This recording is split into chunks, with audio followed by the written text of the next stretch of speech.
High പ്രിയപ്പെട്ടവരെ, വീണ്ടും മറ്റൊരു വീഡിയോയിലേക്ക് സ്വാഗതം. എന്തൊക്കെയായിരുന്നല്ലേ മലപ്പുറം കത്തി, അമ്പും വില്ലും, അവസാനം പടക്കക്കട കുതാക്കാവ, എല്ലാ മണിച്ചയും തട്ടിപ്പുകളുടെ അന്ത്യവും പോലെ ഇതും അങ്ങനെ എരിഞ്ഞൊടുങ്ങിയിരിക്കുകയാണ്. ഇതുതന്നെയാണ് നമ്മൾ നിങ്ങളോട് പറഞ്ഞിരുന്നത്. ഇവർ സ്വീകരിക്കുന്നത് അനധികൃത നിക്ഷേപമാണ്. ബെഡ്സ് ആക്ടിൻ്റെ പരിധിയിൽ പെടും. മാസം നിങ്ങൾക്ക് ഇത്ര പൈസ തിരിച്ചു തരാമെന്ന് പറഞ്ഞിട്ട് പൈസ മേടിച്ചാൽ അതിന് അവരെന്ത് പേരിട്ട് കഴിഞ്ഞാലും അത് ബെഡ്സ് ആക്ടിൻ്റെ പരിധിയിൽ പെടും. നിയമത്തിൻ്റെ ക്ലോസുകളിലെല്ലാം തന്നെ ഇത് വ്യക്തമായിട്ട് പറയുന്നുണ്ട്. എന്ത് പേരിട്ട് വാങ്ങിച്ചു കഴിഞ്ഞാലും പൈസ ഒരു മാസം തിരിച്ചു തരാമെന്ന് പറഞ്ഞാൽ അത് ബെഡ്സ് ആക്ടിൻ്റെ പരിധിയിൽ പെടും. മാത്രമല്ല, അത് വെച്ചിട്ട് നടത്തുന്ന മണി റൊട്ടേഷൻ, മണി ചെയിനാണ്. ഇവർക്ക് ലാഭമൊന്നും ഉണ്ടാക്കാൻ പറ്റുന്നില്ല. വളരെ ഇത് ഉണ്ടെങ്കിൽ പോലും വളരെ തുച്ഛമായ ലാഭമാണ്. ശ്രീനയുടെയും പ്രതാപൻ്റെയും വീട്ടിലെ കറണ്ട് ബില്ല് അടക്കാനുള്ള പൈസ പോലും ഇതിൽ നിന്ന് ലാഭമായിട്ട് കിട്ടുന്നില്ല. ഇവർ കാണിച്ചിരുന്നത് ഈ പൈസ വെച്ചിട്ടുള്ള മണി റൊട്ടേഷനാണ്. നിങ്ങളുടെ കയ്യിൽ നിന്ന് 1 ലക്ഷം രൂപ വാങ്ങിച്ചു കഴിഞ്ഞാൽ ഏകദേശം അത് 2 കൊല്ലത്തോളം ഇവരുടെ കയ്യിൽ തന്നെ ഇരിക്കും. കാരണം 4000 വെച്ചാണ് മാസം തിരിച്ചു തരുന്നത്. ഒരുപാട് എമൗണ്ടുകൾ വരുമ്പോൾ അത് 2-3 കൊല്ലത്തെ ഗ്യാപ്പ് ഇവർക്ക് കിട്ടുകയാണ് തിരിച്ചു കൊടുക്കാൻ വേണ്ടിയിട്ടുള്ള. അപ്പോൾ ആ പൈസ വെച്ചിട്ടുള്ള റൊട്ടേഷനാണ് നടത്തിക്കൊണ്ടിരുന്നത്. അത് കോടതിയിൽ തെളിയാൻ ഞാൻ മുൻപ് പറഞ്ഞിരുന്നത് പോലെ ഇവരുടെ ROCയിൽ സമർപ്പിക്കുന്ന രേഖകൾ മാത്രം മതി. ഇവരുടെ പ്രോഫിറ്റ് ആൻഡ് ലോസ് അക്കൗണ്ടിൻ്റെ പകർപ്പ് മാത്രം മതി ഒരു കോടതിക്ക് ഇത് ബോധ്യപ്പെടാൻ വേണ്ടിയിട്ട്. കാരണം കച്ചവടത്തിൽ നിന്നുള്ള ലാഭം കൊണ്ടാണ് ഇവരിത് കൊടുക്കുന്നത് എന്നാണ് ഇവർ പറയുന്നത്. എന്നാൽ ഇവരുടെ കമ്പനി ROCയിൽ രജിസ്റ്റർ ചെയ്ത കമ്പനിയാണ്. കൃത്യമായ ഓഡിറ്റിംഗ് വേണം. അപ്പോൾ ലാഭം എത്രയാണ് എന്നൊക്കെ ROCയിൽ ബോധിപ്പിക്കേണ്ട ആവശ്യമുണ്ട്. ROCയിൽ മാത്രമല്ല, ഇവർക്കെതിരെ ആരോപണം വരുമ്പോൾ അന്വേഷണ ഉദ്യോഗസ്ഥരെ ഉൾപ്പെടെ ബോധിപ്പിക്കേണ്ട ആവശ്യമുണ്ട്. വെറുതെ കച്ചവടം നടന്നു എന്ന് പറഞ്ഞാൽ പോരാ. കേരളത്തിൽ എന്ത് കച്ചവടം നടന്നാലും അതിന് GST പേ ചെയ്യണം. ആ GSTയുടെ റിട്ടേൺസ് അടക്കം കാണിക്കണം. അപ്പോൾ ഇവരുടെ ആകെ കച്ചവടവും അതിൽ നിന്ന് കിട്ടിയ ലാഭവും ഒക്കെ അക്കൗണ്ടബിളാണ്, ഓഡിറ്റ് ചെയ്യേണ്ടതാണ്. അപ്പോൾ ഇതിലൊന്നും തന്നെ ഇവർക്ക് ഇത്ര വലിയ ലാഭം കാണാനില്ല. അങ്ങനെ ഒരു കമ്പനിക്കും 50% ഒന്നും പ്രോഫിറ്റ് കൊടുക്കാൻ ഒരിക്കലും കഴിയില്ല. നിങ്ങളെ ഇവർ പറ്റിക്കുകയാണ്. ഇവരിത് നടത്തുന്നത് മണി ചെയിനാണ്. പൈസ വാങ്ങിച്ചിട്ട് അത് വെച്ചിട്ട് വീതിച്ചു കൊടുക്കുന്ന പരിപാടിയാണ് നടത്തിയിരുന്നത് എന്ന് നമ്മൾ പറഞ്ഞത് ഇന്നലെ കോടതി കൂടെ ശരിവെച്ചിരിക്കുകയാണ്. അപ്പോൾ ഇതിൽ അബ്ദുൽ ബാരി, അയ്യൂബ് ഖാൻ ഇവരൊക്കെ പറഞ്ഞിരുന്നത്, നിങ്ങളല്ലല്ലോ ജഡ്ജി, എൻ്റെ കമൻറ്റിൻ്റെ അടിയിലൊക്കെ നിങ്ങൾക്ക് പഴയ വീഡിയോസിൻ്റെ അടിയിലൊക്കെ കമൻറ്റുകൾ കാണാൻ പറ്റും, നീ അല്ലല്ലോടാ ജഡ്ജി എന്നൊക്കെ പറഞ്ഞിട്ട് എന്നെ തെറി വിളിച്ചിരുന്നവർ. നിങ്ങൾക്ക് അല്പമെങ്കിലും മാന്യത ഉണ്ടെങ്കിൽ എൻ്റെ വീഡിയോക്ക് അടിയിൽ ഇപ്പോൾ വന്നിട്ട് പറഞ്ഞിരുന്നത് തിരുത്തി പറയാൻ തയ്യാറാകണം. ഞാനല്ല ജഡ്ജി എന്ന് എനിക്കറിയായിരുന്നു. പക്ഷേ നമ്മുടെ സാമാന്യ ബുദ്ധി വെച്ചിട്ട് നമുക്ക് മുന്നിലുള്ള ഡാറ്റകൾ അനലൈസ് ചെയ്യുമ്പോൾ ഇവർ നടത്തിയിരുന്നത് മണി ചെയിൻ തട്ടിപ്പാണെന്ന് നമുക്ക് ഉറപ്പായിരുന്നു. അതുകൊണ്ടാണ് ഇത്രയധികം ധൈര്യത്തോട് കൂടിയിട്ട് നമ്മൾ വീണ്ടും നിങ്ങളുടെ പല ഭീഷണി കേസ് കൊടുക്കും, നിയമത്തിന് മുന്നിൽ കൊണ്ടുവരും, അങ്ങനെ ആക്കും, തല്ലും കൊല്ലും എന്നൊക്കെ പറയുമ്പോഴും ഇവർ നടത്തുന്നത് മണി ചെയിൻ തട്ടിപ്പാണെന്ന് 100% നമുക്ക് ഉറപ്പുള്ളത് കൊണ്ടാണ് നമ്മൾ വീണ്ടും ഇത് മണി ചെയിൻ തട്ടിപ്പാണ്, നിങ്ങൾ പോയിട്ട് കുടുങ്ങരുത്, നിങ്ങൾ കേസ് കൊടുക്കണം എന്ന് പറഞ്ഞിരുന്നത്. എന്തായാലും ഇനി കേസ് കൊടുക്കാത്തവർ നിങ്ങൾക്ക് എൻ്റെ അടിയിൽ കമൻറ്റ് ചെയ്തിരുന്ന എന്നെ തെറി വിളിച്ചിരുന്ന ഒരുപാട് പേരുണ്ട്. ജയ് ഹൈറിച്ചുകാർ, നിങ്ങൾക്ക് അല്പമെങ്കിലും നാണം മാനുണ്ടെങ്കിൽ ഇനി കേസുമായിട്ട് പോകരുത്. ആ പൈസ ഗവൺമെൻറ്റിലേക്ക് സംഭാവന ചെയ്തതായിട്ട് കരുതണം. ഇവരുടെ ഈ അയ്യൂബ് ഖാൻ്റെയും അബ്ദുൽ ബാരിയുടെ ഒക്കെ വീഡിയോസ് കണ്ടിട്ട് അതിൻ്റെ അടിയിൽ ജയ് ഹൈറിച്ച് വിളിച്ചിട്ട് കാത്തിരുന്ന കുറേ പേരുണ്ട്. നിങ്ങൾക്കൊക്കെ അല്പമെങ്കിലും ഉളുപ്പുണ്ടെങ്കിൽ ഇനി കേസുമായിട്ട് പോകരുത്. ആ പൈസ ശ്രീനാ പ്രതാപനും ഇപ്പോൾ ഇവരുടെ ഫ്രീസ് ചെയ്ത അക്കൗണ്ടുകളിലല്ലാതെ കുറച്ച് പൈസ മിസ്സിംഗ് ഉണ്ട്. ആ പൈസ എങ്ങോട്ട് പോയി എന്നാണ് ED അന്വേഷിക്കുന്നത്. എന്തായാലും ഇവരെടുക്കുക മാറ്റിയിരിക്കുകയാണ്. ആ പൈസ ശ്രീനാ പ്രതാപനൊക്കെ സംഭാവന ചെയ്തതായിട്ടും ഗവൺമെൻറ് കണ്ടുകെട്ടിയ പൈസ ഗവൺമെൻറ് സംഭാവന ചെയ്തതായിട്ടും കരുതിയിട്ട് കേസിന് പോകരുത്. ഇനി നിങ്ങൾക്ക് ചെയ്യാൻ പറ്റുന്ന അടുത്ത കാര്യം, ഇവർ അടുത്ത കമ്പനിയായിട്ട് വരുന്നുണ്ട്. നമ്മുടെ മുനവർ, കാസർഗോഡത്തെ മുനവർ MD ആയിട്ടും CEO ഫിജീഷ് കുമാറായിട്ടും ജാർഖണ്ഡിലെ ഒരു കമ്പനി രജിസ്റ്റർ ചെയ്തിട്ട് നിങ്ങളുടെ കയ്യിൽ നിന്ന് തന്നെ വീണ്ടും 5 ലക്ഷം 20 ലക്ഷത്തിൻ്റെയൊക്കെ പൈസ പിരിച്ചെടുക്കാൻ വേണ്ടിയിട്ട് വരുന്നുണ്ട്. 100 ദിവസം കഴിഞ്ഞിട്ട് റോയൽറ്റി തരാമെന്ന് പറഞ്ഞിട്ട്. ഇനി എന്തെങ്കിലും വിറ്റ് പറക്കാനുമില്ല. ഇപ്പോൾ വീടിൻ്റെ ആധാരം പണയം വെച്ചിട്ടാണ് പൈസ ഇട്ടിട്ടുള്ളതെങ്കിൽ ഇനി ഭാര്യയുടെയും മക്കളുടെയൊക്കെ കഴുത്തിലുള്ള സ്വർണ്ണം വിറ്റ് പറക്കിയിട്ട് ഇവർക്ക് പൈസ കൊടുക്കാണ്ടായി കൊണ്ടിട്ട് എന്നിട്ട് വന്നിട്ട് അടുത്ത ജയ് വിളിക്കാം. എന്തായാലും ഞങ്ങളുടെ പ്രവർത്തനം കൊണ്ടുള്ള ഒരു ഫലം, ഞങ്ങളെപ്പോലുള്ള യൂട്യൂബർമാരുടെ ഈ മണി ചെയിൻ സ്കാമിന് എതിരെ പ്രവർത്തിച്ചിരുന്ന വാട്സപ്പ് ഗ്രൂപ്പിലുള്ള ഒരുപാട് പേരുടെയൊക്കെ പ്രവർത്തന ഫലമായിട്ട് ഉണ്ടായൊരു മാറ്റം എനിക്ക് മനസ്സിലായത്, ഇതിലെ മുനവർ ഈ ഹൈറിച്ചീരകളുടെ കയ്യിൽ നിന്ന് വീണ്ടും പൈസ പിരിച്ചെടുക്കാൻ വേണ്ടിയിട്ട് ഒരു Zoom മീറ്റിംഗ് നടത്തിയിരുന്നു. ആ Zoom മീറ്റിംഗ് ഞാൻ കണ്ടിരുന്നു. അതിൽ വളരെ പാവപ്പെട്ട കുറേ ആളുകൾ, പൈസ പോയ കുറേ ആളുകളാണുള്ളത്. അതിൽ മുനവർ ഇവരുടെ കയ്യിൽ നിന്ന് വീണ്ടും പൈസ പിരിച്ചെടുക്കാൻ വേണ്ടി ശ്രമിക്കുകയാണ്. മുനവർ തന്നെ മുനവർ സർ എന്നാണ് വിളിക്കുന്നത്. മുനവർ ഉറക്കത്തിൽ നിന്ന് വെച്ച് കഴിഞ്ഞാൽ മുനവർ സർ എന്നിട്ടാണ് എണീക്കുന്നത്. മുനവർ സറും പിന്നെ അതുപോലെ തന്നെ പ്രതാപൻ സറും ഒക്കെ കൂടിയിട്ട് ഈ ഹൈറിച്ചീരകളിൽ നിന്ന് തന്നെ വീണ്ടും പൈസ പിരിച്ചെടുക്കാനുള്ള തീരുമാനത്തിലെത്തിയിട്ടുണ്ട്. അങ്ങനെ മുനവർ സറിനെ പറഞ്ഞു വിട്ടിരിക്കുകയാണ്. ഞാനും MDയും കൂടിയിട്ട്, ഞാനും മുനവർ സാറായ ഞാനും പിന്നെ പ്രതാപൻ സറും കൂടിയിട്ട് ഈ പൈസ പോയ നിക്ഷേപകരുടെ നിന്ന് തന്നെ പൈസ പിരിച്ചെടുക്കാനുള്ള ശ്രമം നടത്തിയിട്ടുണ്ട് ഇതിനിടക്ക്. ഇങ്ങനെ അതിൽ ഇവരുടെ എല്ലാ തട്ടിപ്പുകാരുണ്ട്. ഈ ഒരു 100 പേര്, കോടിക്കണക്കിന് രൂപ ഇതിൽ നിന്ന് ഉണ്ടാക്കിയ 100 പേരെല്ലാം കൂടെ എറണാകുളത്ത് മീറ്റിംഗ് കൂടിയിട്ടാണ് ഇവരെല്ലാം കൂടെ ഈ ഇരകളുടെ Zoom മീറ്റിംഗ് വിളിച്ച് കൂട്ടിയിട്ട് ഇവരുടെ കയ്യിൽ നിന്ന് വീണ്ടും പൈസ പിരിച്ചെടുക്കാൻ വേണ്ടി നോക്കിയത്. ഇനി മുനവർ സർ നടത്തിയ Zoom മീറ്റിംഗ് ഞാൻ കണ്ടിരുന്നു. പക്ഷേ അതിൽ മുനവർ സർ ആകെ വേർത്തുപോയി. കാരണം എല്ലാ സാധാരണക്കാരായ വീട്ടമ്മമാരാണ് അവർ. ഈ മുനവർ സർ പറയുന്ന പ്രബന്ധങ്ങൾ തൊണ്ട തൊടാതെ വിഴുങ്ങുന്നില്ല. അവർ മറു ചോദ്യങ്ങൾ ചോദിക്കുന്നുണ്ട്. മുനവർ സർ പറയാണ് നമ്മുടെ വാദമെല്ലാം കഴിഞ്ഞ് കഴിഞ്ഞ് കോടതിയിൽ ഒരു വാദമില്ല, ഉത്തരം വരാനേ ഉള്ളൂ. ഇത് 25 തീയതിക്ക് മുൻപാണ് കോടതിയിൽ ശക്തമായ വാദപ്രതിവാദം നടന്നത്. 25 തീയതിയാണ്. അതുകൂടാതെ പല കാര്യങ്ങളും ഇദ്ദേഹം പറയുമ്പോൾ ഈ വീട്ടമ്മമാർ അതിനെ ചോദ്യം ചെയ്യുന്നുണ്ട്. മുനവർ സർ വന്നത് നിങ്ങൾ 5 ലക്ഷം അല്ലെങ്കിൽ 20 ലക്ഷം കമ്പനിക്ക് തരണം, 100 ദിവസം കഴിഞ്ഞിട്ട് അതിന് റോയാലിറ്റി എന്നാണ് മുപ്പരോട് പറയുന്നത്, റോയൽറ്റി തരാം എന്ന് പറഞ്ഞിട്ട് പൈസ പിരിക്കാനാണ് പ്രതാപൻ പറഞ്ഞു വിട്ടിട്ടുള്ളത് മുനവർ സാറിനെ. പക്ഷേ ഈ പെണ്ണുങ്ങൾ മുനവർ സാറിനെ ചോദ്യം ചെയ്ത് പൊരിച്ചു കളഞ്ഞു. അത് നമ്മളുടെയൊക്കെ പ്രവർത്തന ഫലമായിട്ടുണ്ടായ മാറ്റം തന്നെയാണ്. ഇങ്ങനെയുള്ള മണി ചെയിൻ തട്ടിപ്പുകാർ പറയുന്നത് സാധാരണക്കാർ തൊണ്ട തൊടാതെ വിഴുങ്ങുന്നില്ല. മുനവർ സാറിന് എന്തായാലും പേടിയുണ്ട്. മുനവർ സാറ് ഈ സൂം മീറ്റിങ്ങിൻ്റെ ഇടയ്ക്ക് പറയുന്നുണ്ട്, ഇനി ഇത് റെക്കോർഡായി കഴിഞ്ഞാൽ ഭയങ്കര ബുദ്ധിമുട്ടാണ്, ഞാനൊരിക്കൽ ED ഓഫീസിൽ കയറിയതുകൊണ്ട് എനിക്ക് നല്ല പേടിയാണ് എന്നൊക്കെ പറയുന്നുണ്ട്. അത് പറയാനുണ്ടായ ഒരു കാരണം മുനവർ സാറ് പറഞ്ഞു നമ്മുടെ അക്കൗണ്ട് ഫ്രീസ് ചെയ്ത നടപടി പിൻവലിച്ചിട്ട് കോടതിയിൽ നിന്ന് ഉത്തരവ് വന്നു എന്ന്. അപ്പോൾ ഈ ആളുകൾ ചോദിക്കുന്നത് അത് ഏത് ഉത്തരവ് വന്നു? അപ്പോൾ ഈ ഉത്തരവ് വന്നിട്ടില്ല എന്ന് നമ്മുടെയൊക്കെ വീഡിയോയും അതുപോലെ തന്നെ ഞങ്ങളുടെയൊക്കെ വാട്സപ്പ് ഗ്രൂപ്പുകളിൽ ഷെയർ ചെയ്യുന്ന ഡാറ്റാസും ആളുകൾക്ക് കിട്ടുന്നത് കൊണ്ട്, ഇതിൽ പൈസ പോയ നിക്ഷേപകർക്ക് കിട്ടുന്നത് കൊണ്ട് അവർക്കറിയാം. അപ്പോൾ മുനവർ സാറ് പറയാണ് അത് ഏതാണെന്ന് ഞാൻ പറയില്ല, ഒക്കെ നല്ല പേടിയുണ്ട് എന്നൊക്കെ പറയുന്നുണ്ട്. ഞാൻ ഒരിക്കൽ ED ഓഫീസിൽ കയറിയത് കൊണ്ട് ഞാൻ അവരുടെ പേര് ആരുടെ കേസിലാണ് ഈ ഉത്തരവ് വന്നത് എന്ന് പറയില്ല എന്ന് മുനവർ സർ പറയാണ്. ഒരുപാട് വീട്ടമ്മമാരാണ് ആ മീറ്റിങ്ങിലൊക്കെ പങ്കെടുത്തിരുന്നത്. അവരെല്ലാം മുനവർ സാറിനെ ചോദ്യം കൊണ്ട് പൊരിച്ചിട്ട് ആ സൂം മീറ്റിംഗ് അവസാനിപ്പിക്കേണ്ടി വന്നു. അവസാനം മുനവർ സാറിന് ഈ പൈസ പിരിച്ചെടുക്കുന്ന കാര്യത്തിന് വല്ലതും ചോദിക്കാം, ബാക്കി ഒന്നിനും ഞാൻ ഉത്തരം പറയില്ല എന്നൊക്കെ പറഞ്ഞിട്ട് അത് അവസാനിപ്പിക്കേണ്ടി വന്നു. ചുണ്ടിലെ ചുവപ്പ് മാറിയിട്ടില്ല മുനവർ സാറിൻ്റെ ഒന്നും. അപ്പോൾ ഈ വന്നിരുന്ന് ചോദിക്കുന്നത്, ഈ പാവപ്പെട്ട വീട്ടമ്മമാരിൽ നിന്ന് ചോദിക്കുന്നത് 5 ലക്ഷം 20 ലക്ഷം ഒക്കെയാണ്. എങ്ങനെയാണ് ഇതിനൊക്കെ ധൈര്യം വരുന്നത് എന്ന് ആലോചിച്ച് മനസ്സിലാവുന്നില്ല. 20 ലക്ഷം 5 ലക്ഷമൊക്കെ തന്നു കഴിഞ്ഞാൽ 100 ദിവസം കഴിഞ്ഞാൽ റോയാലിറ്റി നിങ്ങൾക്ക് തന്നു തുടങ്ങുമെന്നൊക്കെയാണ് പറയുന്നത്. ഈ പൂട്ടിയ കമ്പനി അടുത്തത് ജയിലിൽ പോകാൻ നിൽക്കുന്നവരെല്ലാവരും കൂടിയിട്ട് റോയാലിറ്റി ഈ തട്ടിപ്പുകാരനെ അഴിച്ചുവിട്ടത് ആരാണ്? ഇതിൽ പൈസ പോയവർ തന്നെയാണ്. ഇവരുടെ വാക്കും കേട്ട് കേസ് കൊടുക്കാതിരുന്നിട്ട് ആകെ എണ്ണിച്ചൊട്ട് അപ്പം പോലെ കുറച്ച് കേസ് വന്ന് ഇതിൽ കോടിക്കണക്കിന് രൂപ ഉണ്ടാക്കി ആർക്കും ഒരു കുലുക്കവും സംഭവിച്ചില്ല.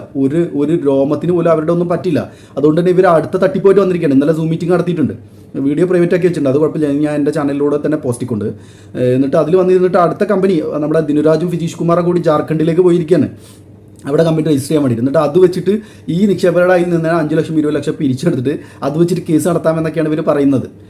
എന്തായാലും കൊടുക്ക് ഇവരിൽ നിന്ന് ഈ പൈസ നിങ്ങളുടെ ആധാരം വിറ്റിട്ട് ഇനി വല്ലതും കൊണ്ടു കൊടുക്കാനുണ്ടെങ്കിൽ ഇവർക്ക് തന്നെ കൊണ്ടു കൊടുക്കണം.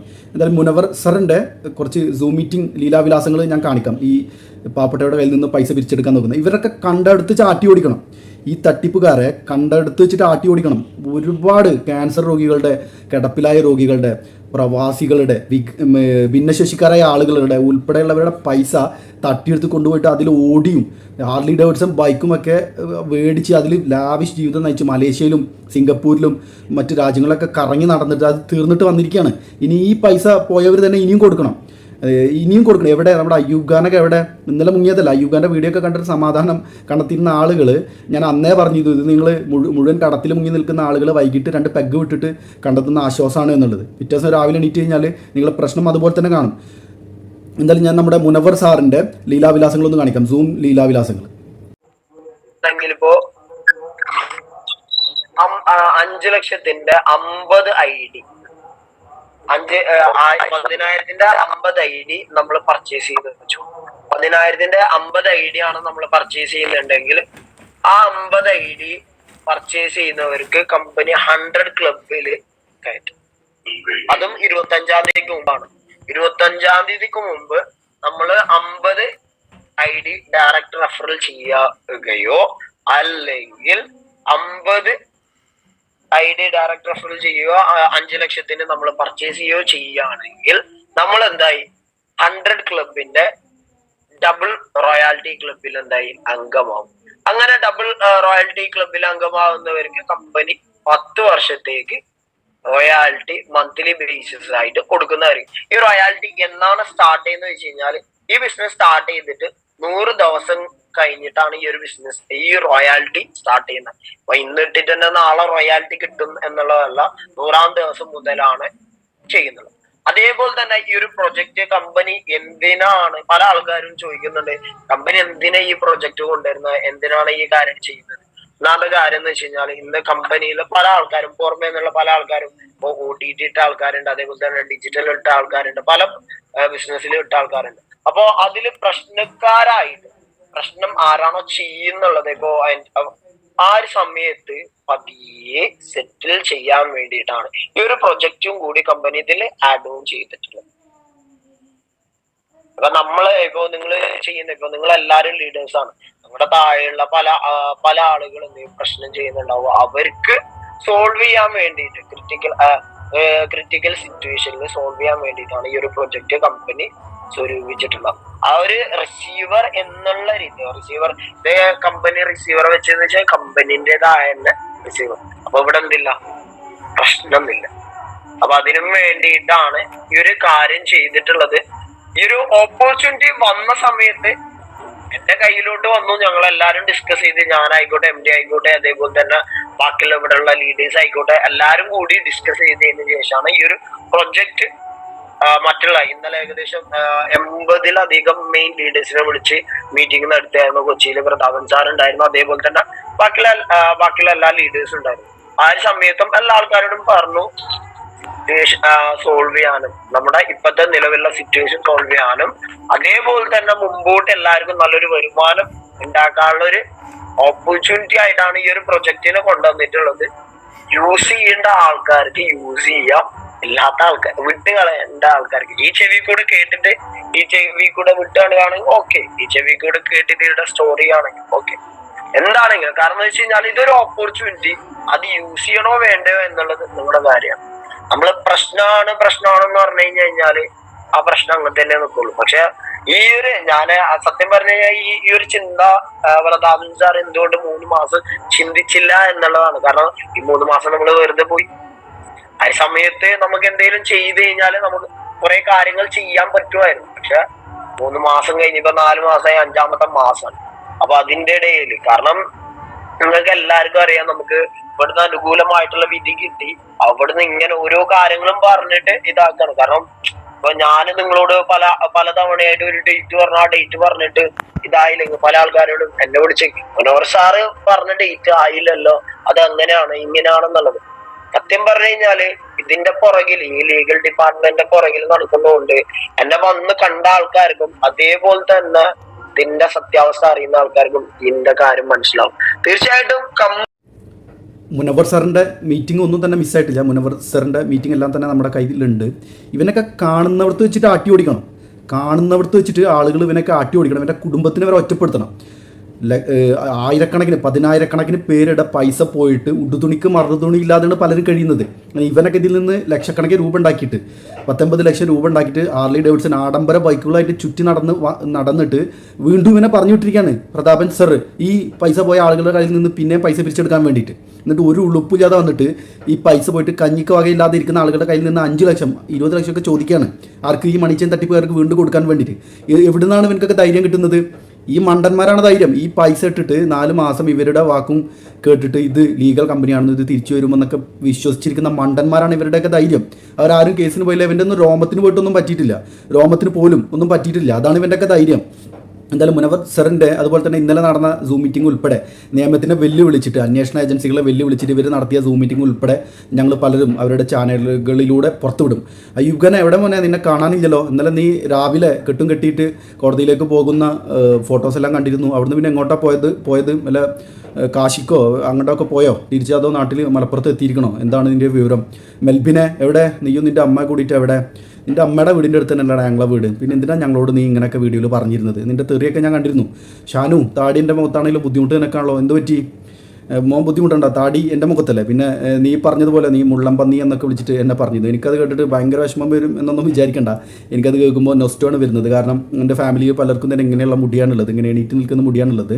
അപ്പോൾ എൻ്റെ ഫാമിലിയുള്ള എൻ്റെ കസിൻസിനെ എല്ലാവരും തന്നെ ഈ ചെറുപ്പത്തിൽ എൻ്റെ കൂട്ടുകാരെല്ലാം മുള്ളം പന്നി എന്നാണ് വിളിച്ചിരുന്നത്. എന്നെ അങ്ങനെ തന്നെയാണ് വിളിച്ചിരുന്നത്.